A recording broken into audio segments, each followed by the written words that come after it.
민수기는 모세오경을 통과하는 큰 주제를 우리가 함께 말씀을 통해서 나누었었죠.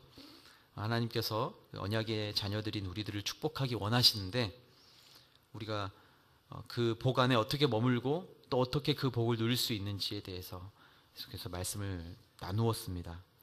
그리고 하나님의 거룩한 백성으로서 우리가 어떤 규례를 지켜야 되고 그 규례를 벗어나면 어떤 심판이 임할 것이고 또 그 심판을 통해서 정결하게 하기 원하시는 하나님의 마음을 우리가 말씀을 통해서 민수기 말씀을 통해서 계속 나누고 있습니다.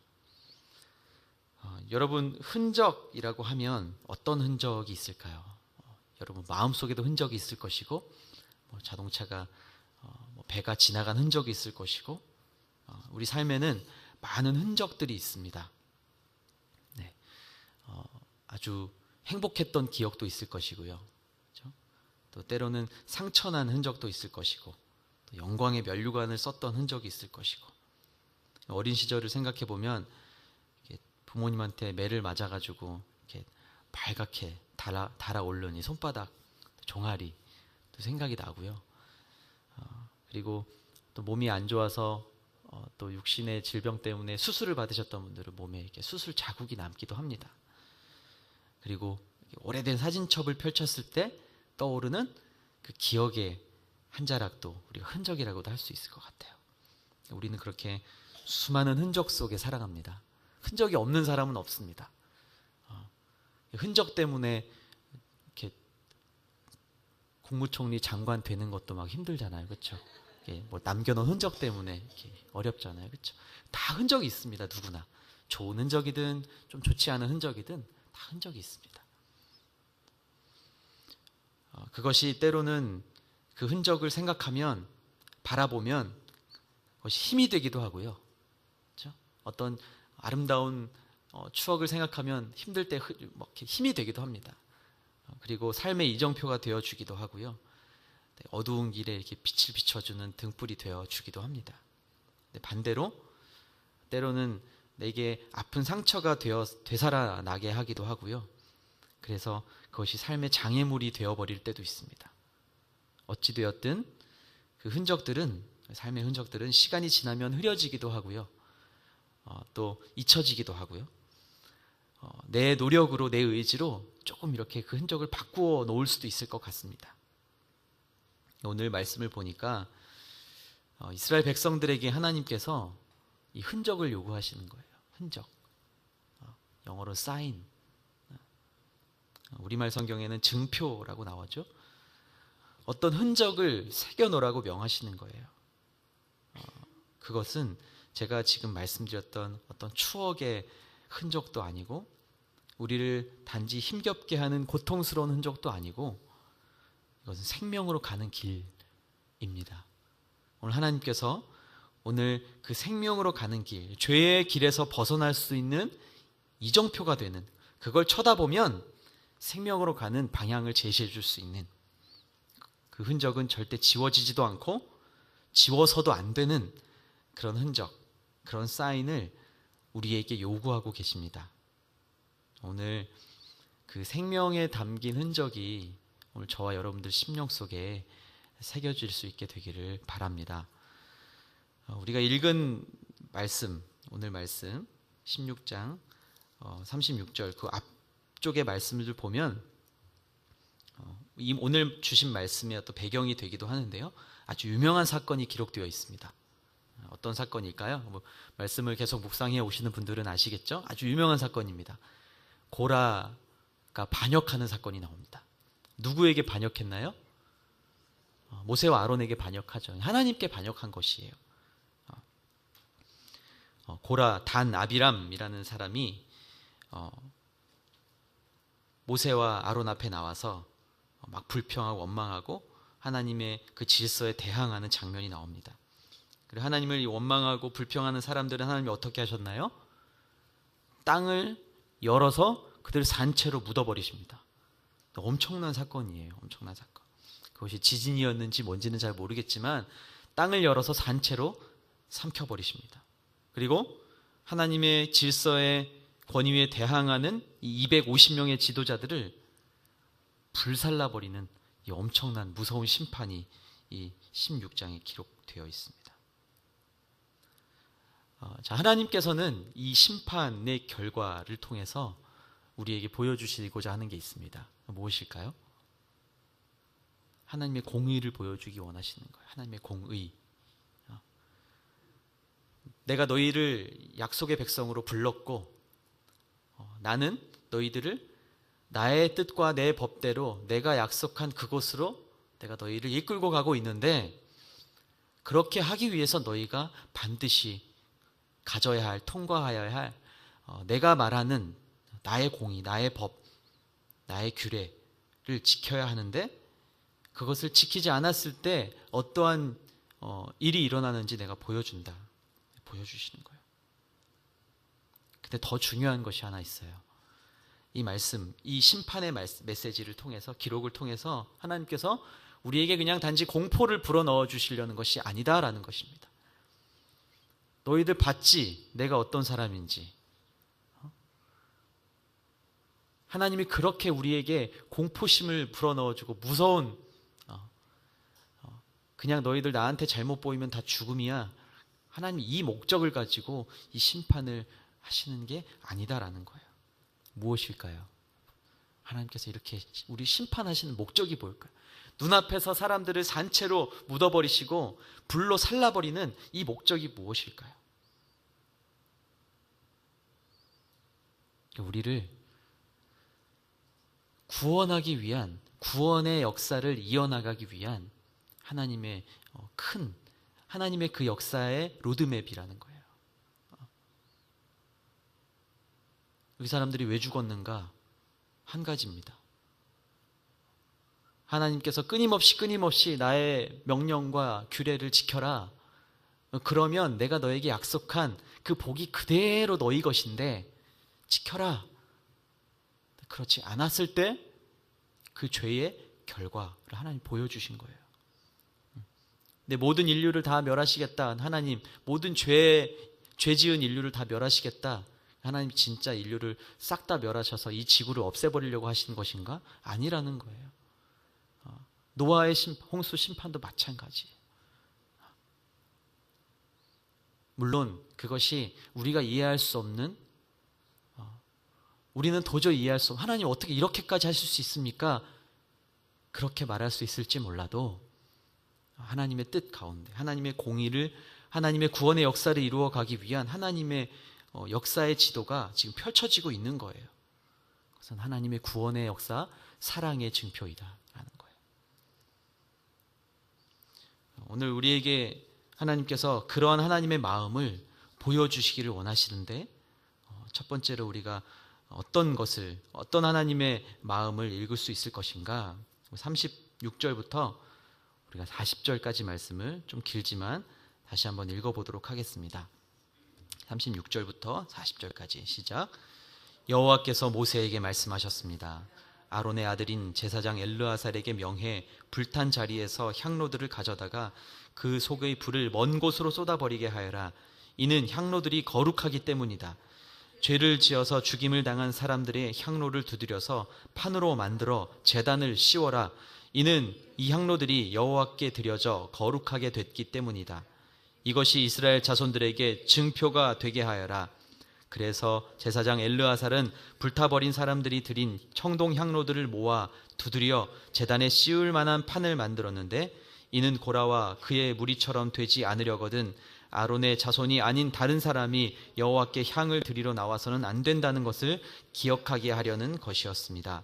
여호와께서 모세를 통해 엘르아살에게 명하신 그대로였습니다.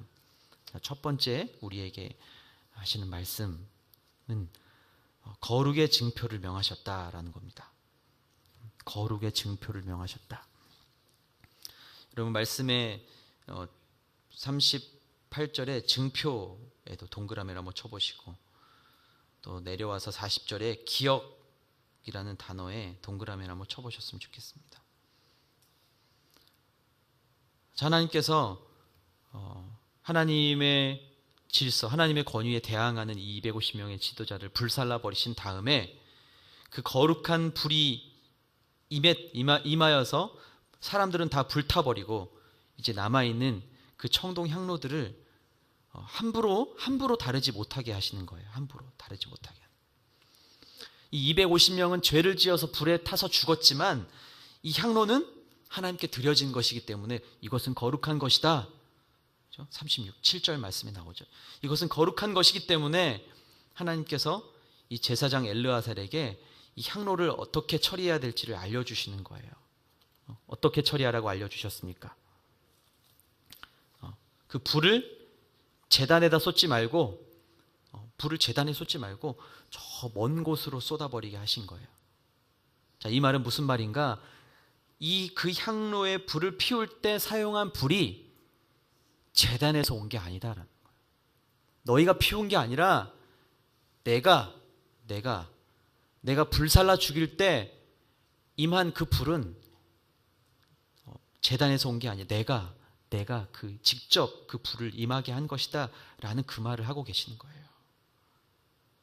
자, 이렇게 하나님께 드려진 거룩한 향로, 이제 그 향로를 쳐서 제단을 씌울 판으로 만들어서 이스라엘 백성들에게 뭐가 되게 하셨다? 증표가 되게 하셨다라는 겁니다. 자, 하나님은요 우리에게 중요한 규례를 말씀하실 때 이렇게 증표를 요구하셔요. 증표를. 나중에 이스라엘 백성들이 요단을 건넜을 때도 마찬가지죠. 길갈이라는 곳에 강에서 돌을 가져다가 세우라고 말씀하시잖아요. 그걸 보면서 하나님이 이곳으로 우리를 인도하셨다라는 것을 기억하게 하라 이렇게 말씀하시죠. 하나님은 중요한 규례를 말씀하시면서 이렇게 우리에게 증표를 요구하십니다.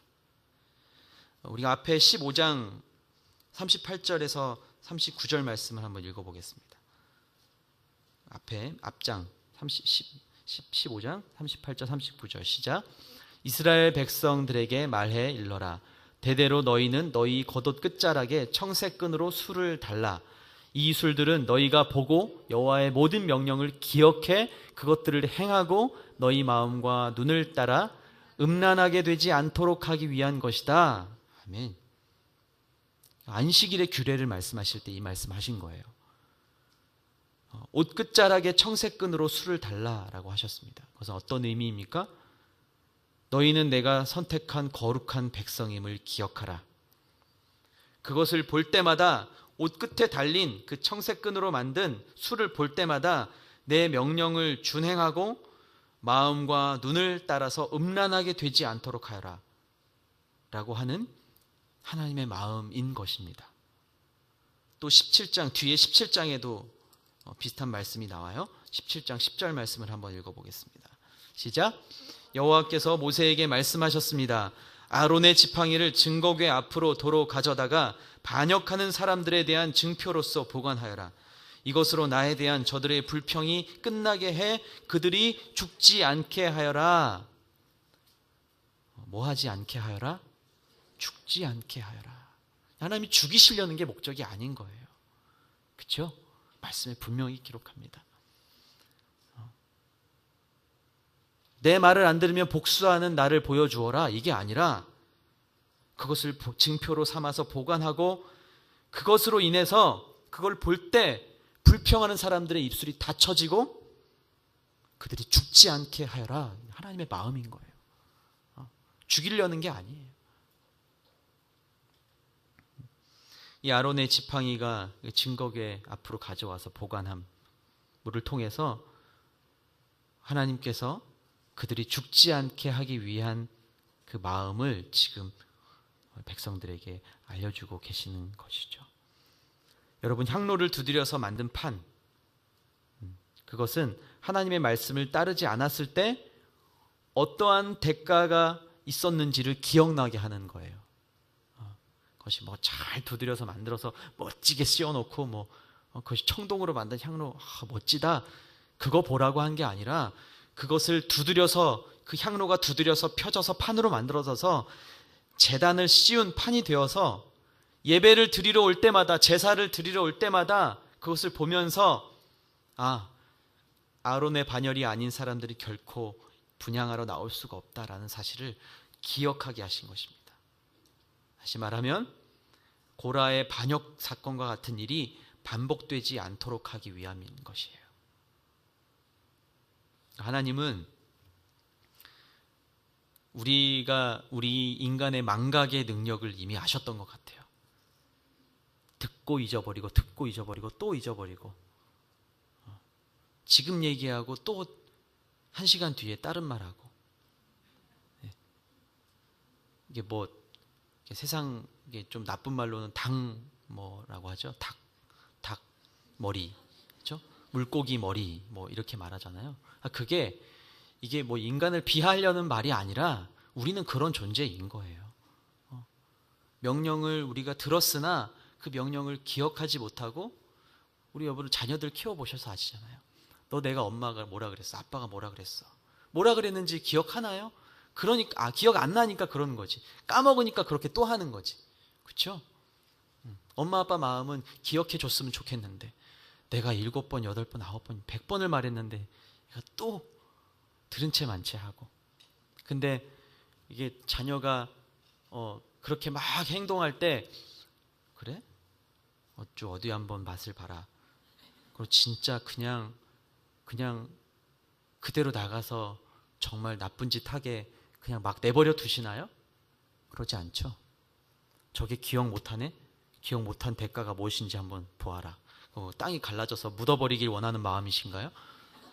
아니시잖아요. 이게 오늘 말씀을 묵상하면서 우리가 우리 마음에 직접 적용해야 될 말씀이에요. 하나님의 마음이 무엇인가? 뭐 꼭 자녀를 키우지 않으셔도 아실 거예요. 자녀가 없는 분들도 마찬가지. 하나님이 우리 사람이 어떠한 존재인지를 이미 하나님은 다 아셨죠. 그래서 또 다시 죄 가운데로 들어가서, 제발 또 다시 죄 가운데로 들어가서 심판받지 않도록 길을 열어주시는 거예요. 여러분, 자녀들이 목마르다고 아무 물이나 마시도록 놔두는 부모는 없습니다. 그건 안 돼, 마시면 안 돼 라고 말하죠. 뜨거운 거에 손이 막 가요? 그러면 어떻게 합니까? 살짝 손 대보게 하시잖아요. 그렇죠? 이거 뜨겁지? 아뜨 막 이러잖아요. 어렸을 때 애기들. 그렇죠? 정신 차려봐라. 그래, 네가 뒤어가지고 병원 가서 그렇게 해봐야지. 그렇게 내버려 두는 부모는 없습니다. 진짜 다칠 때까지 내버려 두는 부모는 없습니다. 그것이 하나님 아버지의 마음입니다. 아니요, 하나님 아버지 마음은요, 그것과도 사실 비교할 수가 없습니다. 아무리 부모의 마음이 위대하다 하여도 하나님 아버지의 그 마음과는 비교할 수가 없습니다. 왜요? 하나님은 직접 죽음이라는 것을 선택하셨어요. 이것은 있을 수 없는 일입니다. 사람의 머리로는 해석할 수 없는 일입니다. 직접 죽음, 누가 죽음을 직접, 물론 내가 너 대신 아팠으면 좋겠다. 차라리 내 아들이 죽는 것보다 내가 죽는 게 낫지. 근데 여러분, 진짜 그럴까요? 사람은 더 살고 싶고 끝까지 살아남고 싶은 게 인간의 본능이죠. 자녀 대신 죽고 싶은 마음은 있을지라도 진짜 죽고자 선택하고 죽음으로 뛰어드는 사람은 없습니다. 저도 자신 없어요. 그런데 하나님은요, 직접 그 죽음이라는 것을 선택한 거예요. 생명을 위해서 죽음을 선택한, 이건 세상은 절대로 설명할 수 없는, 어떤 세상의 지혜자도 설명할 수 없는 하나님의 사랑, 하나님의 마음입니다. 이것이 이 성경을 통틀어서 창세기부터 요한계시록까지 통과하고 있는 하나님의 마음이에요. 직접 죽음을 선택한, 그 아들을 육신의 몸을 입히셔서 이 땅에 보내신 그 하나님의 마음이라는 거죠. 여러분 안에는 어떤 증표들이 있으십니까? 어떤 증표가 있으십니까? 우리가 신앙생활하면서 예수님을 믿고 우리가 예배하면서 여러분 안에 있는 증표는 어떤 것입니까? 내가 이렇게 기도할 때 내게 복 주셨던 그 하나님의 통장 안에 증표가 있지. 그렇죠? 내 자녀가 공부를 잘해서 사람들에게 어쩜 이렇게 자녀를 잘 키우셨어요. 그것도 증표가 될 수 있겠죠. 기억할 수 있잖아요. 주님, 하나님께서 우리 기도를 들으셔서 우리의 이 부모의 열심을 사용해 주셔서 하나님 복 주셔서 우리 자녀가 이렇게 잘 자랐습니다. 그 자녀가 증표가 될 수도 있어요. 맞습니다. 그리고 하나님 이렇게 어려울 때 우리 기도를 들어주셔서 하나님 우리 가정을 이렇게 복 주셨군요. 물질의 복도 주셨고 건강의 복도 주셨고 그것이 또한 징표가 될 수도 있습니다. 근데 여러분, 오늘 말씀을 통해서 우리에게 주시는 하나님의 마음, 가장 중요한 징표는 예수님 손의 못자국입니다. 제가 그렇게 써봤어요. 뭘까? 우리가 가장 소중하게 여겨야 될 증표가 무엇일까? 사인이 무엇일까? 우리가 지워지지 않고 영원히 기억해야 될 그 증표가 무엇일까? 묵상하는데 그것이 예수님 손의 못자국이다라는 마음을 주셨습니다. 근데 여러분, 그 못자국, 예수님 그 손의 못자국, 옆구리에 창에 찔린 그 자국을 생각하면 그것은 고통의 흔적이거든요. 절망의 흔적이에요. 죽음의 흔적이에요. 그런데 여러분, 정말 신기한 건 그 흔적을 내 안에 새기면 내 안에는 영원한 생명이 생기는 거예요. 이게 비밀입니다. 이게 우리가 오늘 말씀을 통해서 우리가 다시 한번 새겨야 할 흔적이라는 거예요. 우리는 벌써 땅에 삼킨 바 되었어야 마땅하고요. 불에 살라졌어야 마땅한 사람들입니다. 그런데 더 이상 우리는 이 향로를 두드려서 펴지 않아도 되고 옷에 술을 달지 않아도 되고요. 하나님께서 친히 십자가에 못 박히신 그 흔적을 우리에게 남겨주셨으니 이만한 복이 어디 있겠습니까? 우리는 더 어떤 흔적을 구할 필요가 없어요. 우리는 그냥 예수님 그 못자국 난 그 손, 그 흔적만 있으면 어떤 흔적도 필요가 없습니다. 다시 기억해야 될, 그리고 다시 두드려서 펴야 될, 또 잊어버렸니? 또 무언가를 만들어내야 될, 그럴 필요가 없다라는 거예요. 단번에 그 십자가에서 그 죽음의 흔적을 통해서 우리를 완전하게 구속하셨고 우리를 자녀 삼아 주셨고 그를 믿는 우리들을 의롭다라고 칭해 주셨습니다. 자녀 삼아 주셨습니다. 그것이 진짜 흔적, 생명의 흔적이라는 사실을 기억할 수 있게 되기를 바랍니다. 우리에게 피 흘려 죽으신 주님의 십자가의 흔적이 기억하고 싶지 않은 고통으로 남지 않는 것은 그곳에 완전한 생명이 있기 때문입니다. 그 흔적이 가슴속에 기억에서 흐릿해지진 않았는지 오늘 다시 한번 살펴보시기를 축복합니다. 그리고 온전히 새겨서 주님께서 주시는 그 참된 영원한 생명을 다시 한번 확증하는 저와 여러분 되기를 축복합니다. 두 번째, 우리 말씀을 통해서 우리에게 말씀하시는 것, 우리가 그렇게 거룩한 그 증표를 가지고 중보자로 서기를 원하시는 하나님의 마음입니다. 30절부터 34절까지 말씀을 아니군요. 40절부터 41절부터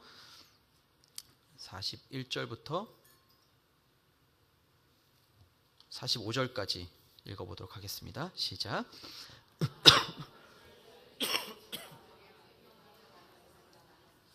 당신들이 여호와의 사람들을 죽였습니다. 모세와 아론을 대항해 모였고 모세와 아론이 회막 쪽을 쳐다보았을 때 구름이 회막을 덮으면서 여호와의 영광이 나타났습니다.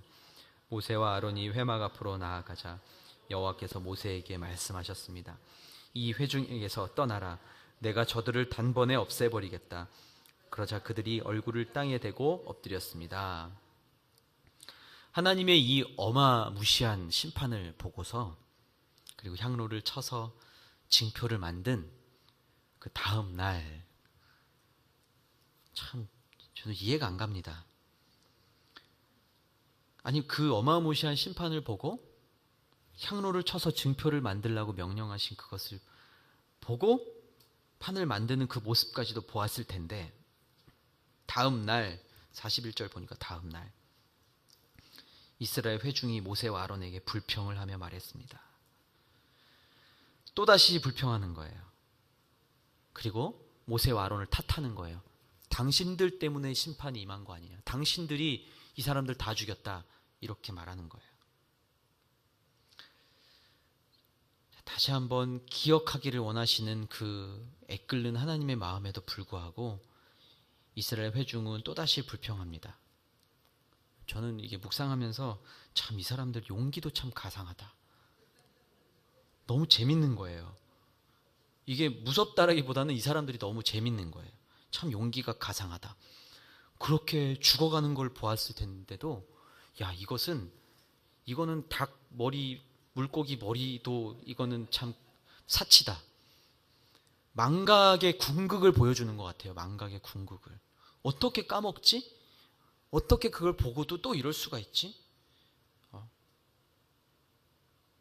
그렇게 죽어가는 것을 보았는데도 당신들이 여호와의 사람들을 죽인 것이다. 제가 봐도 정말 화가 나는데 하나님이 얼마나 화가 나셨을까? 그렇게 말하고 심판하고 내가 다 죽이려고 말했다가 마음 먹었다가 내가 참고 좀 남겨놨다가 속죄하는 방법도 알려줬다가 어떻게 하면 다시 내 앞으로 나올 수 있는지 다 알려줬는데, 그렇게 말하고 그렇게 내가 알려주고 또 기다렸는데, 아니 나를 또 이렇게 화가 나게 하다니, 하나님이 얼마나 노하셨을까요? 그런데 정말 우리가 이러고 있을 때가 있더라고요. 저도 이럴 때가 있더라고요. 하나님, 내 입술에서 불평을 없애주십시오.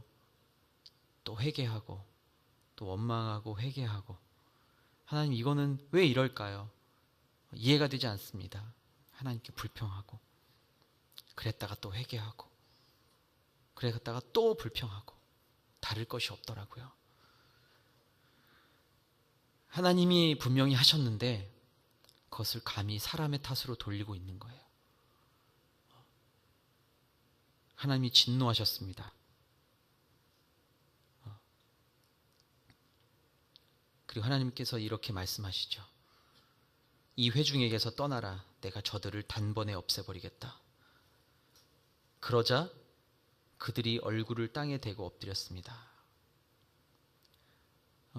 모세와 아론이 이 하나님의 또다시 임하는 진노를 보고 도망하지 않고 포기하지 않고 하나님 앞에 엎드리는 모습을 볼 수가 있습니다. 그리고 그 뒤에 이들이 하는 모습을 보면, 원래는 이 향로를 가지고 죽은 자 가까이 갈 수가 없는 것임에도 불구하고 모세가 아론에게 말하는 거죠. 형님, 얼른 이 향로를 가져다가 그 제단에서 가져온 불과 함께 향을 넣고 빨리 그들에게 들어가서 속죄하십시오. 여호와의 진노가 이르러서 재앙이 시작됐습니다. 막 애가 달아서 얘기했겠죠. 이 아론이 모세가 말한 대로 향로를 가지고 회중에게 들어갑니다. 거기 이미 재앙이 시작돼서 죽음이 시작되었습니다. 근데 그 죽은 자 가까이 갈 수 없는 그 향로를 들고 이미 늦은 상황임에도 불구하고 죽은 자와 살아있는 자의 사이에 섭니다. 하나님께서 그들의 마음을 보시고 재앙을 멈춰주심을 보게 돼요. 아마 모세와 아론이 목숨 걸고 중보하지 않았다면 백성들은 완전히 멸망당했을 것입니다. 오늘 저와 여러분들이 이 죄의 물결 속에서 우리가 거룩함을 입어야 하고 또 거룩한 중보자로 서야 하는 이유가 바로 이것입니다. 주님, 이 땅을 긍휼히 여겨 주십시오. 재앙의 물결을 멈춰 주십시오. 진노의 불을 거두어 주십시오. 이렇게 기도해야 합니다.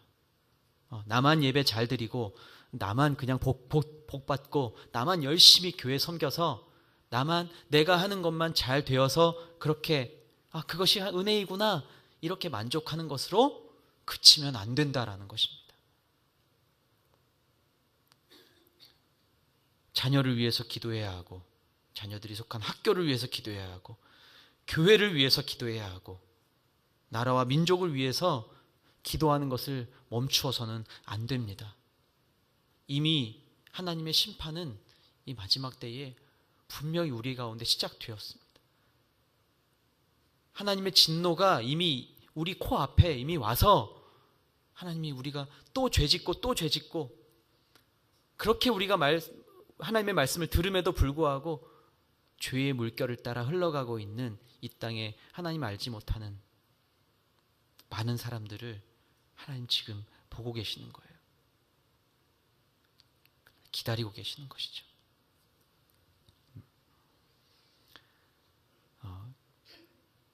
우리에게 귀한 사명이 맡겨졌습니다. 정말 중요한 사명이 맡겨졌습니다.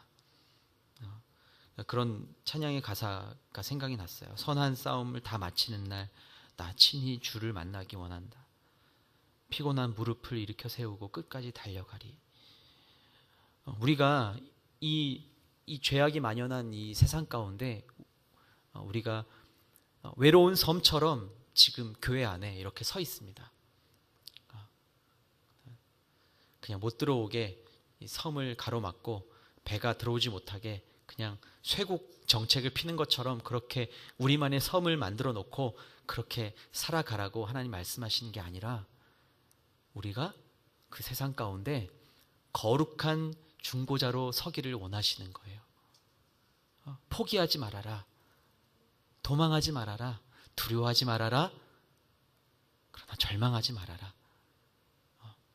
너희들이 기도하고 이 백성을 위해 기도한다면 내가 마음을 돌이키겠다.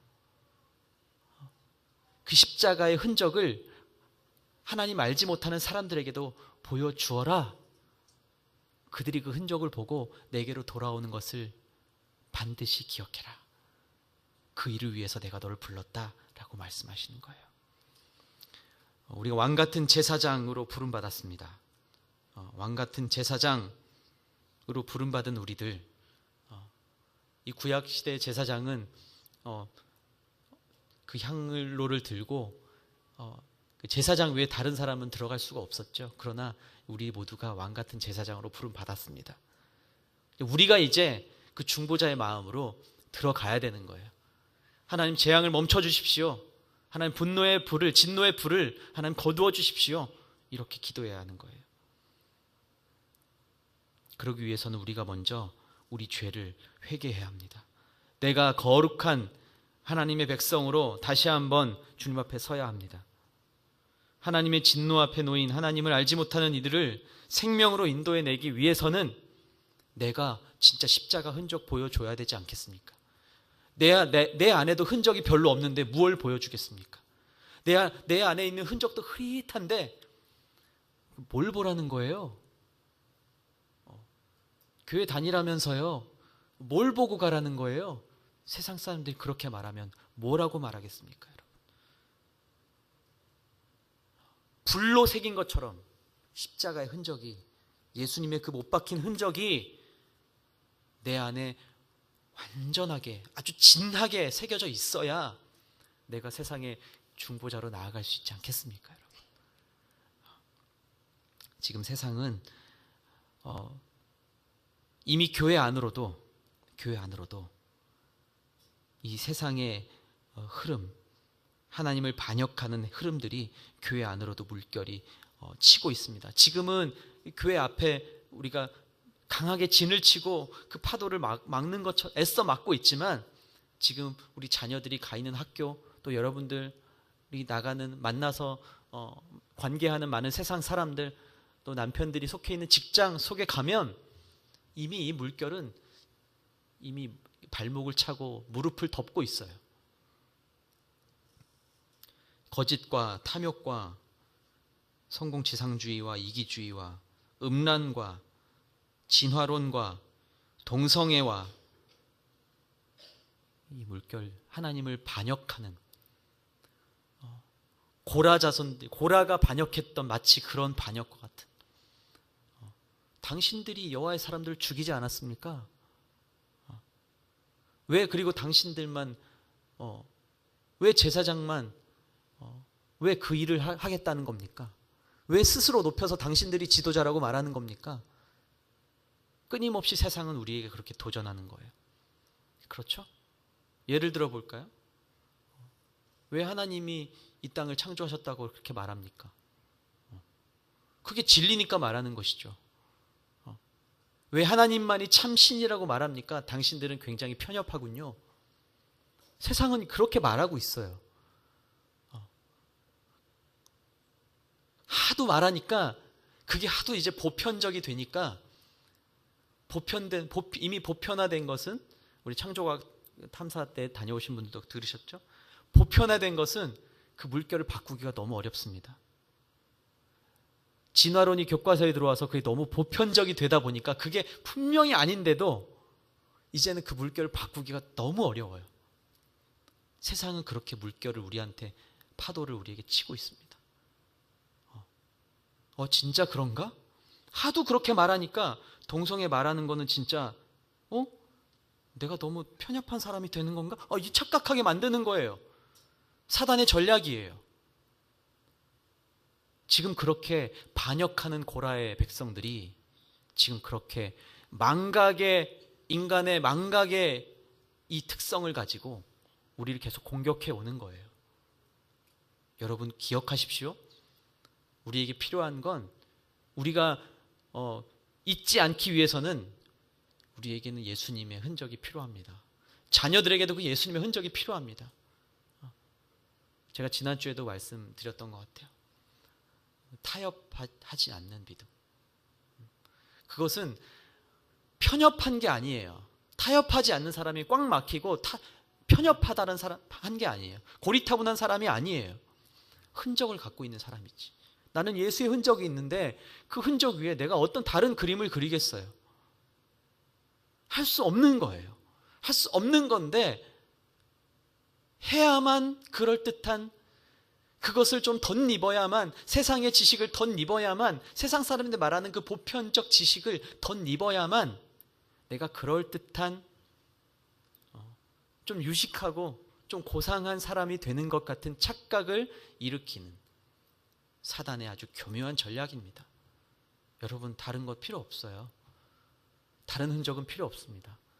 예수님의 흔적이 필요합니다. 판을 두드려서 펴서 자녀들을 책상에 씌워주십시오. 볼 때마다 공부할 때마다 기억나게 해주십시오. 너희들 왜 공부하니? 큐티책 함께 펴십시오. 향로를 두드려서 피듯이 말씀을 피십시오. 그리고 식탁에 모여서 중보자의 사명을 가리키십시오. 기도하자. 같이 기도할까? 우리 가족을 위해서 기도하고 너희 학교를 위해서 기도해. 너희 담임 선생님을 위해서 기도하자. 여러분 이제 이것이 그냥 우리가 그냥 전도하고 교회 가자 이렇게 말해서는 안 되는 시대가 됐어요. 제가 차세대 사역을 할 때 되게 이런 경우는 아마 거의 못 보셨을 텐데 초등학교 미션 스쿨에서 채플에서 말씀을 전해달라는 요청을 받은 적이 있어요. 한 500, 400여 명 되는 아이들 학교 강당에서 월요일 날 1교시일 채플을 드리는 거예요.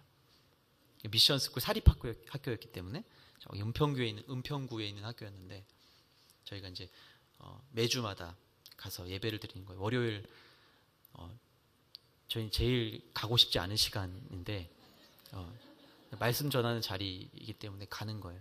교회에 요청을 했고 가서 보면요 미션 스쿨이에요. 그런데 교회 다니는 친구들 손 들어보세요 하면 얼마나 드는 줄 아세요, 여러분? 정말 그런 마음을 가지고 보내는 학교, 사립학교인데 20%가 안 돼요. 근데 실제로 지금 우리 친구들 우리 자녀들이 다니는 진짜 학교, 일반 학교에 가면 한 반에 한 명이 교회 다녀요. 한 반에 한 명이. 지금 여러분 자녀가 유일하게 조금 몰려 사는 데는 뭐 몇 명 있고요. 평균적으로 통계상 한 명이에요. 이거 교단 통계에 나와요. 교단 통계. 비율로 따졌을 때 한 반에 한 명이 다니는 거예요. 2%, 3%. 많이 봤을 때 3%고요. 2%예요. 여러분 자녀들이 학교에서 이제 내가 예수 믿는 사람으로 내가 어떻게 흔적을 나타내고 살 수 있는지 여러분 한번 물어보셨습니까? 너 혹시 친구들한테 어떻게 넌 예수 믿는 사람으로서 어떻게 예수님을 보여주면서 살고 있니? 라고 물어보셨습니까? 고등학생, 대학생들을 둔 우리 부모님들도 계시죠? 물어보셔야 돼요. 물어보셔야 돼요. 너는 어떤 흔적을 보여주며 살고 있니? 그리고 너는 그 안에서 어떤 중보자로 어떻게 기도하는 사람으로 그 안에 지금 서 있니? 어렸을 때부터 물어봐 주십시오. 물어보셔야 돼요. 그것이 우리에게 맡겨주신 하나님의 사명입니다. 오늘 말씀을 통해서 우리에게 끊임없이 말씀하시는 기억하라, 징표가 되게 하여라, 기억해라, 그리고 그대로 행해라. 그것이 우리에게 주신 하나님의 음성입니다. 오늘 그 음성을 기억하고 여러분 우리 자신뿐만 아니라 우리 자녀들에게 또 아내와 남편에게 그리고 함께 만나는 하나님 알지 못하는 사람들에게 하나님의 이 사랑을, 이 마음을 전할 수 있는 그런 사명을 충성되게 감당하는 저와 여러분들 모두가 되기를 주의 이름으로 축원합니다. 함께 기도하겠습니다. 함께 같이 좀 기도했으면 좋겠는데요. 여전히 우리 죄를 깨닫지 못하고 죽음 앞에 두려워 떠는 우리의 연약함을 긍휼히 여겨주시고 불평과 원망을 일삼았던 우리의 죄를, 우리의 입술을 용서하여 주옵소서. 우리 입술에서 감사와 찬송이 멈추지 않게 하여 주옵소서. 그래서 우리에게 말씀하신 그 흔적, 증표가 다시 한번 내 마음속에 새겨지는 역사가 있게 하여 주옵소서. 함께 우리의 마음을 올려드리며 회개하며 주님 앞에 기도하겠습니다.